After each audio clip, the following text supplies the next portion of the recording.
시청자 여러분 안녕하십니까? 헬로티비 뉴스입니다. 먼저 오늘의 주요 뉴스부터 보고 오시죠.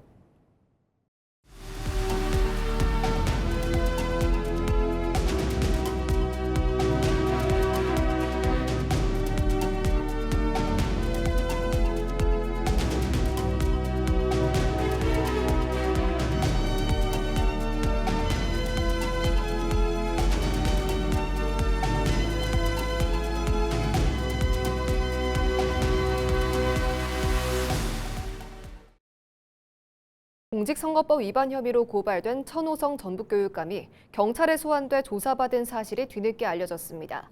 전주 완산경찰서는 공직선거법 위반 혐의로 천호성 교육감을 지난 17일 소환해 10시간가량 조사했다고 밝혔습니다. 천 교육감은 지난 제9회 전국동시 지방선거 기간 중 단일화 상대였던 유성동 전 예비후보에게 당선 이후 주요 보직을 약속했다는 내용의 후보자 매수 혐의를 받고 있습니다. 또 교직원들이 다수 있는 불법 사전선거운동 사조직의 비밀 채팅방인 천사랑을 운영했다는 의혹도 제기됐습니다. 경찰 조사에서 천 교육감은 공직선거법 위반이 아니라는 취지로 진술하며 대부분의 혐의를 부인한 것으로 알려졌습니다. 버려지는 폐플라스틱이나 생활 쓰레기가 고급 원유 수준의 재생원료로 재탄생하고 있습니다. 정읍지역 한 기업이 독자 기술로 만든 재생원료를 해외에 첫 수출하는 데 성공했는데요. 단순 수거 처리 수준에 머물던 자원 재활용이 이제는 고부가가치 수출 산업으로 진화하고 있습니다. 김남우 기자가 취재했습니다. 전북 정읍시 소성면에 위치한 폐플라스틱 재활용 공장입니다. 우리가 흔히 버리는 비닐과 생활 플라스틱 쓰레기가 처리 설비 속으로 들어갑니다. 가열과 분해 과정을 거치자 석유화학 공정의 핵심 원료인 나프타급 고품질 재생원료가 투명하게 추출되어 나옵니다. 묻지도 태우지도 않고 친환경적으로 파동 에너지를 통해서 분해 처리해서 다시 원래 형태인 기름으로 복원시키는 기술이기 때문에 이제 보다 깨끗한 방식, 오염물질 배출을 최소화시키면서 깨끗하게 친환경적으로 처리한다는 데에 의의가 있는 것 같습니다. 최근 인도와 EU 등 전 세계 주요국들이 재생윤활유와 재생원료 사용을 법적으로 의무화하면서 시장에서는 재생유 가격이 일반 원유보다 2배가량 높게 거래되고 있습니다. 이 같은 글로벌 환경 규제 강화 속에서 이 공장에서 생산된 재생원료 전량이 글로벌 원자재 기업인 트라피규라를 통해 해외 시장에 수출됩니다. 국내 독자 기술로 만든 폐플라스틱 재생원료가 글로벌 석유화 공급망에 편입된 첫 사례입니다. 이 재생유 자체가 세계 최대 무역 상사로부터 그 품질 검증을 받아서 인정을 받았다라는 증명이 되는 부분이고, 이번 첫 수출을 통해서 이제 드디어 본격적으로 이제 저희가 얘기하는 친환경적인 폐비닐 폐플라스틱 처리를 통한 재생유 생산 사업이 본격화되었다. 전기로 세라믹볼을 가열하는 비연소 저온 분해 기술을 적용해 다이옥신 같은 유해 물질이나 악취 발생도 줄였습니다. 이곳에서는 연간 6,500톤의 폐기물을 처리해 4,500여 톤에 달하는 고급 재생유가 만들어지고 있습니다. 이 같은 생활 쓰레기를 재사용하는 차원을 넘어 폐플라스틱을 고부가가치 원료로 수출하는 재활용의 산업화가 정읍에서 본격화되고 있습니다. 헬로티비 뉴스 김남우입니다.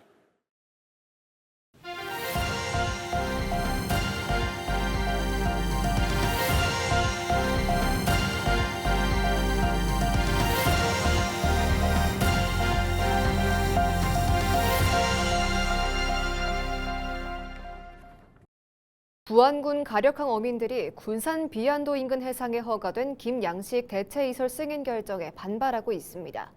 부안군 가력항 어민들은 19일 전북특별자치도청을 항의 방문해 군산 비안도 인근에 조성되고 있는 550헥타르 면적의 김양식 어장이 어업에 큰 피해를 줄 수 있다며 허가 철회를 요구했습니다. 전북도는 지난 2006년 군산 문여도 인근 해상에 한정어업으로 승인된 기존 양식장 면적이 신항만 건설에 따른 항로 변경으로 줄어들자 올해 3월 부안군 가력항과 6km가량 떨어진 군산 비안도 근처 해상으로 대체 이설을 추진했습니다. 가력항 어민들은 비안도 인근 모든 지역의 동의를 구하지 않은 채 이설 구역이 결정됐다며 반발했습니다. 보건복지부가 국립의학전문대학원 설립을 위한 소재지 논의 등에 착수한 가운데 남원과 장수, 임시, 순창을 지역구로 둔 더불어민주당 박희승 국회의원은 울산대학교 의과대학처럼 수련을 서울에 두는 구조를 반복해선 안 된다며 설계 단계부터 지역에서 완결해야 한다고 강조했습니다. 박 의원은 울산대가 37년에 걸쳐 겨우 벗어내려 하는 구조를 국가가 설계 단계에서 그대로 선택해선 안 된다며 국립중앙의료원을 남원에 함께 이전해 교육과 수련, 진료, 연구 정책을 집적하는 것이 타당하다고 주장했습니다. 대신 서울엔 청년주거를 공급하고 남원에 설치하면 청년 주택난 완화와 예산 절감, 국토 균형 발전을 동시에 달성할 수 있다는 설명입니다. 박 의원은 국립중앙의료원을 제2차 공공기관 지방이전 예산에 포함해 착공 전인 지금 남원 이전을 결단해달라고 촉구했습니다. 전국교직원 노동조합 전북지부는 사립학교의 교원 채용에 대한 공정성과 투명성을 강화해달라고 촉구했습니다. 전교조 전북지부는 19일 전북도 교육청에서 기자회견을 열고 전북교육청에 위탁해 실시하는 1차 필기시험 합격자가 사립학교에서는 최종 합격자를 선발하지 않은 사례들이 있다고 밝혔습니다.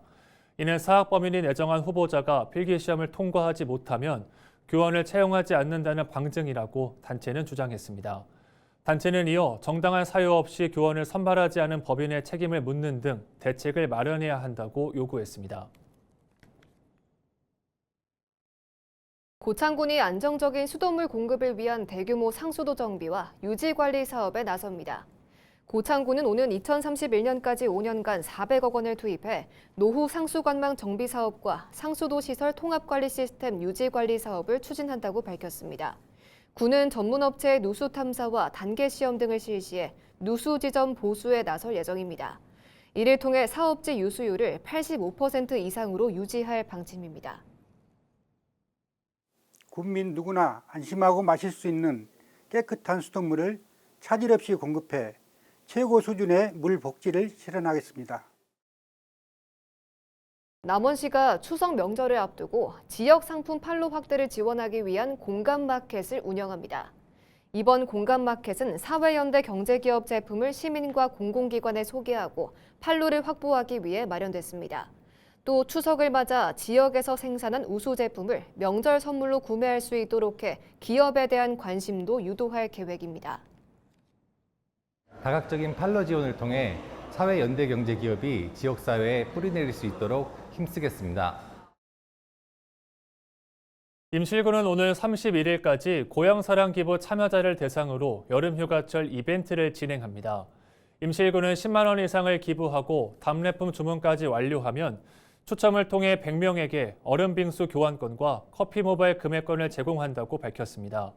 임실군은 고향사랑 기부 참여자에게 대표 답례품인 임실 앤치즈와 요거트 등을 20% 할인된 특가 포인트로 구매할 수 있는 추가 혜택도 제공하고 있습니다. 이번 이벤트를 통해 많은 분들이 임실군 고향사랑 기부제에 관심을 가지고 따뜻한 마음을 모아주시길 바랍니다. 정읍시는 폭염에 취약한 노인과 장애인 1,108명에게 예방물품과 영양식을 지원합니다. 정읍시는 전북도 재해구호기금을 활용해 햇볕 차단 모자와 냉각 패치와 영양죽을 마련했다고 밝혔습니다. 지원 대상은 노인 맞춤 돌봄 서비스와 장애인 활동 지원 서비스 이용자 중 폭염 위험이 큰 시민들로 서비스 제공기간 확인을 거쳐 선정됐습니다. 지원 물품은 야외 활동 시 햇빛을 가릴 모자와 체온을 낮추는 냉각 패치, 영양죽으로 구성됐습니다. 전북특별자치도 교육청과 전북도 14개 시군이 학력 인구 감소와 지역 소멸 위기에 맞서 교육과 정주 여건 개선에 나서기로 했습니다. 전북교육청은 최근 정읍 아우름 캠퍼스에서 이원택 전북도지사와 도내 14개 시군 단체장과 인구 소멸 위기 공동 대응을 위한 업무 협약을 체결했습니다. 16개 기관은 지역 인재 양성과 마을 교육 생태계 활성화 등에 협력하고 관련 국고 보조 사업도 공동 기획 추진하기로 했습니다. 천호성 교육감은 이 자리에서 지역소멸 대응 특별위원회 구성과 교육혁신 선도지역 지정 협력, 전북 유학 활성화 등을 제안했습니다.